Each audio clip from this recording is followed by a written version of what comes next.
Welcome back, fight fans.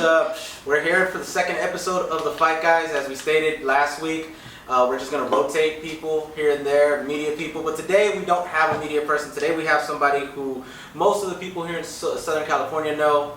Mr. StubHub King, Mr. Tailgate Party, Mr. Boxing and Chill, Mr. NWA, Mr. Chalapo Lufkin, all of the t-shirts, you guys know how it goes. We have Salvador, Mr. Boxing Guru here today.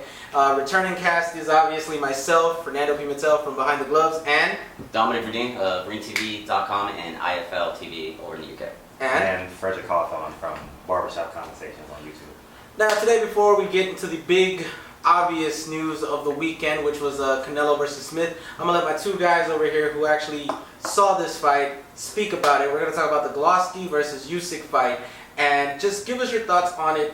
Tell us how you guys think it went down, and just talk about the total domination that happened that night. Let's see, Usyk, who was 9-0 at the time, was fighting Glowacki, who is, I believe, was 26-0 as the WBO cruiserweight champion. He won the title by knocking out and upsetting Marco Huck.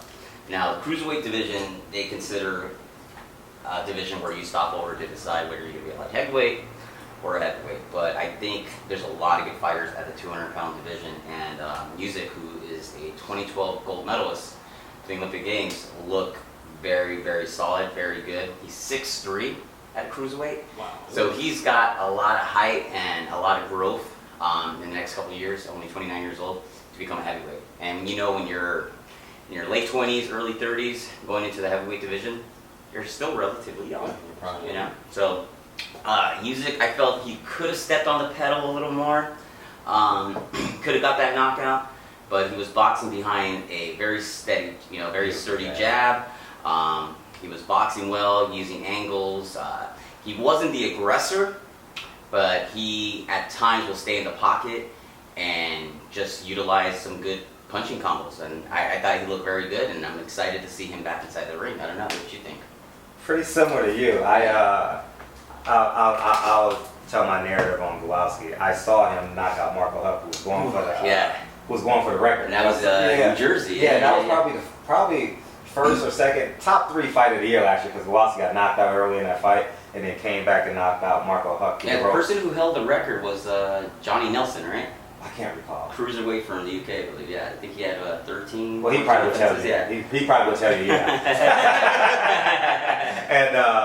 But watching this fight, it was just apparent that there's something about winning a gold medal. Like, it takes a certain level or a special athlete to win a gold medal. Yeah. His jab was pristine. Glowacki in the second half of the fight tried to step on the gas, but it's like, okay, no. Oh, and he's a southpaw. Yeah, he's a southpaw. Yeah. So he's difficult to beat. Yeah, and it was just he only fought at 70%. Yeah. Like, honestly, it was just like, okay, I'm going cruise control. I'm up 8 rounds to 2, probably going into the 11th round, and I'm just going to cruise. And he dominated the fight, won unanimous decision, and now the question is, obviously, what does he do now? Because I was like, 10th fight, fighting for a world title, and yeah. I think Sal is gonna like this most. He has a very similar haircut to me. You got that David Lemieux cut? Hey, haircut, right? He has it all along the side. The envy is real. Remember, they were talking about that. Max Kellerman at the gym was like, well, every time he gets hit, his hair flames back. Like, the punches look worse than what they really are. Hey, Usyk did the right thing. He trimmed it. He cut it short. Yeah, that was funny. Let me ask you guys a question here, because this is obviously the cruiserweight division. Back in the days, it was pretty much light heavyweight to heavyweight. Cruiserweight was, relatively new. Like, it was 190 pounds at the time. All right, so who do we have up in cruiserweight that can actually challenge somebody like this? Like you're saying, he only fought at 70%. He's a special athlete, won the gold medal and everything. Who in the cruiserweight division can actually challenge him? You have a fighter that a lot of people are talking about. He's 6'3" as well. They say he's going to be the next great heavyweight. Or at least that's what's coming out of the camp of Abel Sanchez. What's his name? He got one that got the shit. Yeah, he got the shit. What's his name? Chris Arreola said that this guy hit harder than any. Yes, there you go. Murat, yeah. Hit harder than any heavyweight, and this kid's a cruiserweight right now. Wow. But he's another 6'3". But here's the rumor that we It's heard. not a rumor, should I say it? Oh, go ahead. Okay. Triple G knocked that motherfucker down 6 times this sparring. Really? Triple G's knocked out everybody in sparring. No, Let's talk about He made him quit. He literally made him we've quit. heard that this kid has what it takes, but I guess mentally, Probably maybe younger. not. Probably much younger. But he's only 22. Yeah. That's Okay. He has that Victor Ortiz syndrome then. Maybe. I hope not. But yeah, he's 22, so we'll see what happens. I think maybe he just caught him young and everything like that. Younger guy. I mean, how Triple long G ago obviously was has the this? experience. Different 2 time years of ago. camp. Oh, Exactly. 2 years ago, so he was like 19 or 20. Yeah, fresh So off it was a the baby. Fresh Exactly. off the Olympics. Yeah, Still it's a smell baby. like Similac. So. Like Canelo, he went 70 rounds with Triple G when he was The 19. cruiserweight division, but okay. Any takes that you could tell our fans and the people watching this what they need to look for as it comes to Usyk and Glowacki? Where do they go from here? I mean, Usyk, from what I understand, got signed, or at least is going to be aired a lot on Sky Sports. And Sky Sports does not really air a lot of cruiserweights. So clearly they see this kid's going to be a big star. And if you know Sky Sports over in the UK, that's pretty big. And you got some of the best fans out there in the UK. So it's going to be, he's definitely going to be somebody to watch. And I'm excited for the future for him. Well, you do say, everybody who's at cruiserweight is a window into. Oh, so you're definitely going to be a So heavyweight. if he's at Sky Sports, Yeah. if he's in Ridiculous. Sky Sports, you obviously know they're gonna sooner or later put him up there with Joshua. Yeah. And Joshua's the darling out there right now in the heavyweight. Joshua division. He's the darling. For me- period. He has everything you want in Yeah, just I don't know, but something about heavyweights, I feel like they're the best at 6'3", 6'4", right? At 6'6", somehow Joshua does carry it well, though. I don't know how he does it, but his balance is not that bad. Well, it looks like on TV, he has like a small waist. Yeah. Like very lean 250. He got a 6-pack. It's not, his muscles isn't gargantuan. You know what I mean? Right, Like, it looks that's like a 147 guy building up to a, was Yeah. it 240? Something like that, 250. That's true. Yeah, so, but, Yeah. So where do you see them going from now on? I wouldn't say I'm the best person to ask about cruiserweight, to be honest, but I would give Marco Huck a chance. I mean, he's only lost 1 fight in his career, and he's fighting this week, and he's fighting real soon. Twice. Oh, he early in his fight, Steve Cunningham. Steve Cunningham. Stopped him in 11. Steve Cunningham, I didn't know that.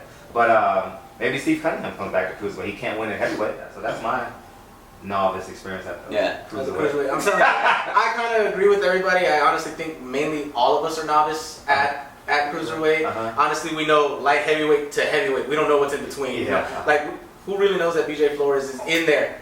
Yeah, BJ. Oh, yeah. He's fighting soon. Yeah, he's fighting. I believe he's fighting really soon. But yeah, BJ Flores is in that division. Well, who's he fighting You again? know, Oh, he's fighting a big guy overseas. What's his name? While he's looking for that, the one thing that makes sense to me is Roy Jones says that is the one weight class that he hasn't won a belt in. And I've interviewed him. He says he That's wants. scary. that's scary. That's scary for Roy. He said man. he skipped light heavyweight all the way to fight Ruiz at the championship. Yeah. At the heavyweight, excuse me. And he says that's the one cruiserweight. That's just scary. Just the He should have thought dropped of down Roy. cruiser instead of light. You know? One guy he could beat is BJ Flores.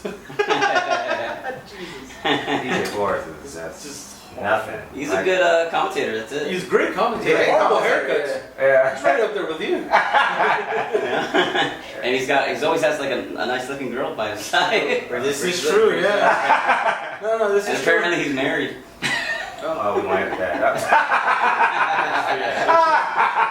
Well, ladies and gentlemen, this I'm comes to thinking the that shit conclusion. in. Ladies and gentlemen, this comes to the conclusion of our cruiserweight talk today. Tony Bello. Oh, Tony Tony Bello! There we go. From That's the a name. movie. I was Louis trying to Creed. think of him. I'm like, wait, that's a name we should all know. That's gonna be an interesting. Well, that's right. He wanted to fight David Haye. He's been going on that whole little crusade for that. And You see, cruiserweights aren't irrelevant. They're not irrelevant. I'm not saying They're not irrelevant, I'm just but- saying that We don't when pay it, as co- much when it, attention when as it we comes should. to the Yeah, other exactly. divisions and everything, That's what Sal said. We should pay. We don't, and we should. we honestly pay more attention now to the little guys than we do to the cruiserweight You're division. right. 126 and 122 is Yeah. popping. I mean, you really shouldn't have to force a guy who's 6'1" to move up to a heavyweight division where you have super heavyweights now. You got Joshua who's like 245, Klitschko that's 248. You got fucking Fury who's 260. That's going to be a conversation for a long You time. know? Yeah, super heavyweight, heavyweight.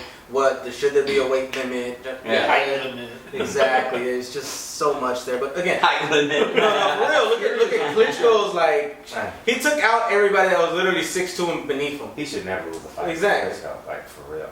Unless he fights somebody Yeah, exactly. we'll talk exactly about what you that later. Klitschko Oh, versus 10-29. Yeah. did. All right, so that we'll end our cruiserweight conversation there.